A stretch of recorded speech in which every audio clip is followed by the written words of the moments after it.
আস্তে আস্তে নামবো গো বাবা গো, আস্তে আস্তে নামবো। যাই ঘরে যাই, ঘরে যাই। যাবো বাবনার বউরে খুঁজেছি।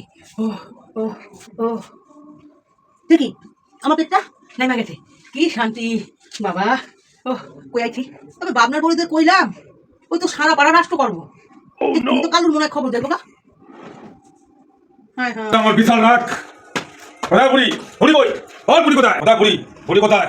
কই বুড়ি? কাল হয়ে পড়ছে, কাল হয়ে পড়ছে। আমি কই যাবো, আমি কই যাবো, আমি কই যাবো। কেমন একটা যত খাই তোরা তত দুঃখী না। কই লুকাবো, কোনে লুকাবো? বাবা হ্যাঁ বুড়ি কোথায় গো? কোথায় গেল বুড়ি? খালি ঘর, বুড়িটা গেল কোথায়?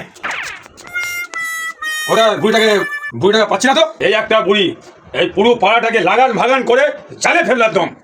এবার যদি বুড়িটাকে পাই, সে পা দুটো বেঁধে ওপরে ঝুলিয়ে কাঁটা গাছ দিয়ে মারবো। কিন্তু বুড়ি পালালো কোথায়? পালিয়ে কদিন থাকবে? খেলান তো আমাকে যে খাবেই। আমি আমি পাড়া জ্বালাই দিলাম, আয় পড়ছে গো। আমি লাগান ভাগান করি। ও মা গো, আমি কেন কইতে গেলাম গো। ও মা গো, আমি কি সর্বনাশ করলাম গো। ও মা গো, এ কালু দাদা তো আমাকে মেরে ফেলবে গো। এ আমাকে বাঁচাবে, এখন কোথায় যাবো গো? মা, আমাকে কে বাসে তুলে দিয়ে আসবে? এই কালু তো আমার মেরে ফেলাবে। এই গুন্ডাটা কি খেয়ে জন্মেছে কে জানি। আমার খালি লোক মার্ডার করে, আমার গাছের সঙ্গে ঝুলিয়ে তারপরে কাটা গাছ দিয়ে। ও মা গো। তবে বৌমাটা মোটামুটি ভালো আছে। এই বুড়িটার সঙ্গে সারা সংসার কি করে সারা ভগবান জানে। আর চলে যাই, সারা আবার কালকে আসছি, আমি দেখবো। এখন সময় নষ্ট করে লাভ নেই। ওই জামা কাপড় কুচাই, মাঝরাতে পালাই, মাঝরাতে ওরা তো খেয়ে যাবো। এই দেশটা থাকুন না ও বাবা, আমি বাংলাদেশ জানতা, এখানে থাকুন না।